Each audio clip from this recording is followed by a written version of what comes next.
एक बार की बात है, मृत्यु के देवता यमराज यमदूतों के साथ बैठे थे और इधर उधर की सलाह मशवरा कर रहे थे। इसी बातचीत के क्रम में ना जाने यमराज के मन में क्या विचार आया कि उन्होंने यमदूतों से प्रश्न किया कि क्या कभी मनुष्य के प्राण लेने में तुमको कभी किसी के ऊपर दया आई है?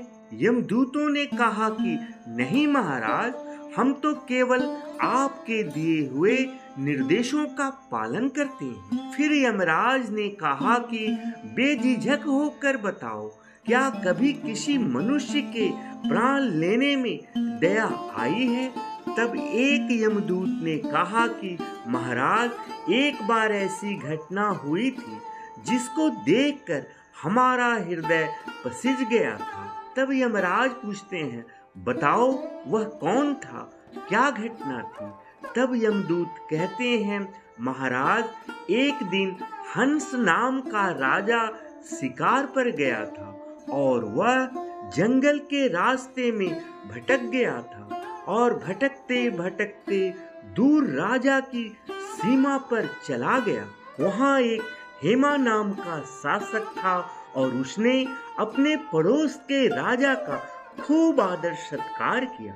उसी दिन राजा हेमा की पत्नी ने एक पुत्र को जन्म दिया था। ज्योतिषों ने उस नवबालक के ग्रह नक्षत्र को देखते हुए भविष्यवाणी कर दी कि विवाह के 4 दिन बाद ही इसकी मृत्यु हो जाएगी। तब राजा ने ऐसा आदेश दिया कि इस बालक को यमुना तट पर एक गुप्त गुफा में ब्रह्मचारी के रूप में रखा जाए, जहां कोई भी न आ पाए। लेकिन विधि के विधान को कुछ और ही मंजूर था। संयोगवश राजा हंस की पुत्री भटकते हुए यमुना तट के उस गुफा में चली गई और वहां उसने राजा के पुत्र को देखा। उस राजकुमार को भी वह कन्या पसंद आई और दोनों ने गंधर्व विवाह कर लिया। विवाह के 4 दिन बाद राजा के पुत्र की मृत्यु हो गई।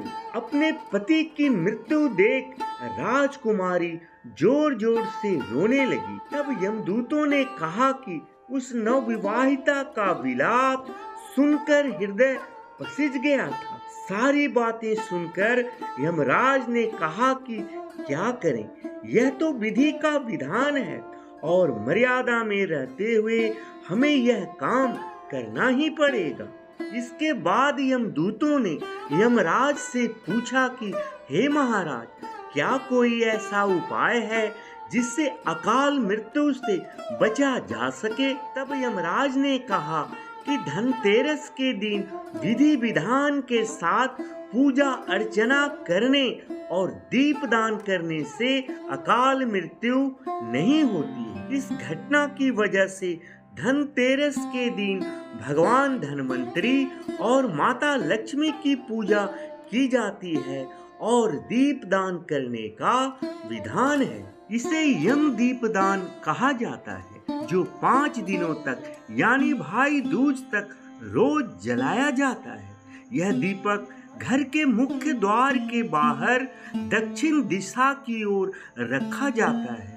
हर शाम इसे नए सिरे से जलाया जाता है और अगली सुबह विसर्जित कर दिया जाता है। मान्यता है कि यम दीपदान करने से अकाल मृत्यु का भय दूर होता है और घर में सकारात्मक ऊर्जा बनी रहती है। धनतेरस के दिन यमराज के नाम का दीपक जलाने की परंपरा बहुत प्राचीन और धार्मिक महत्व रखती है। यह दीपक अकाल मृत्यु के भय को दूर करने और यमराज से दीर्घायु तथा अच्छे स्वास्थ्य का आशीर्वाद पाने के लिए जलाया जाता है। यमराज के नाम का दीपक जलाने से व्यक्ति और उसके परिवार के सदस्यों पर अकाल मृत्यु का संकट नहीं आता है। यह दीपक एक प्रकार की रक्षा कवच का काम करता है, जो जीवन में अचानक आने वाली अनहोनी घटनाओं से बचाता है। यम दीपदान करने से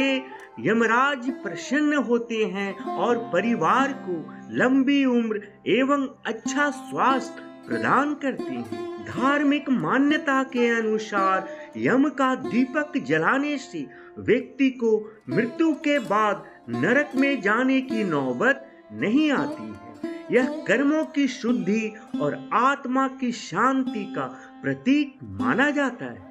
दक्षिण दिशा में दीपक जलाने से घर के वातावरण से नकारात्मक ऊर्जा और अशुभ शक्तियां दूर होती है। इससे घर में सुख शांति बनी रहती है और मानसिक शांति का अनुभव होता है। यम दीपक का प्रकाश परिवार के बीच प्रेम और एकता बनाए रखता है। यह परंपरा न केवल आध्यात्मिक लाभ देती है बल्कि मनोवैज्ञानिक रूप से भी सुरक्षा और संतोष का भाव उत्पन्न करती है। यम दीपक जलाने की परंपरा धनतेरस की रात से शुरू होकर भाई दूज तक चलती है। इस दौरान हर दिन एक नया दीपक जलाना अनिवार्य होता है। दीपक मिट्टी, आटे या गोबर से बना चौमुखा होना चाहिए। पुराने या इस्तेमाल किए हुए दीपक को दोबारा जलाना शुभ नहीं माना जाता है, क्योंकि नया दीपक नई ऊर्जा और सकारात्मकता का प्रतीक होता है। यमराज की दिशा दक्षिण मानी गई है, इसलिए यम दीपक को हमेशा घर के मुख्य द्वार के बाहर दक्षिण दिशा की ओर ही रखना चाहिए। इस दिशा में दीपक जलाने से यमराज की कृपा प्राप्त होती है और घर से नकारात्मक शक्तियां दूर होती है। दीपक को अन्य किसी दिशा में रखने से इसका धार्मिक प्रभाव कम हो जाता है। दीपक जलाने के बाद व्यक्ति को दीपक की ओर से या पूजा स्थल से वापस लौटते समय पीछे मुड़कर देखने से बचना चाहिए। ऐसा माना जाता है कि पीछे मुड़कर देखने से यमराज की कृपा कम हो सकती है और दीपदान का प्रभाव अधूरा रह सकता है। यह नियम श्रद्धा और विश्वास के साथ पालन करना चाहिए। दीपक को हर दिन शाम को जलाने के बाद अगली सुबह सूर्योदय के समय या सूरज निकलने के बाद विसर्जित करना आवश्यक होता है। विसर्जन करने के लिए साफ पानी, नदी, तालाब या पौधों के पास इसे प्रवाहित किया जा सकता है। विसर्जन से नकारात्मक ऊर्जा खत्म होती है और नई शुरुआत के लिए जगह बनाती है। दीपक में सरसों का तेल डालें और 2 या 4 लंबी रुई की बातियां लगाएं। इसे सीधे जमीन पर नहीं बल्कि थोड़े से चावल या फूलों के आसन पर ही रखना चाहिए। दीप जलाते समय ओम यमदेवाय नमः मंत्र का जप करें, जिससे यमराज प्रसन्न होते हैं और घर में शांति बनी रहती है। दोस्तों, आशा करता हूँ यह छोटी सी जानकारी आपको अच्छी लगी होगी। अगर वीडियो अच्छी लगी हो तो वीडियो को लाइक और चैनल को सब्सक्राइब जरूर करें। आप स्वस्थ रहें, सुखी रहें। आप और आपके परिवार पर भगवान यमराज की कृपा सदैव बनी रहे। ऐसी शुभ मंगल कामनाओं के साथ वीडियो को विराम दे रहा हूँ। जय माँ लक्ष्मी, जय माता दी।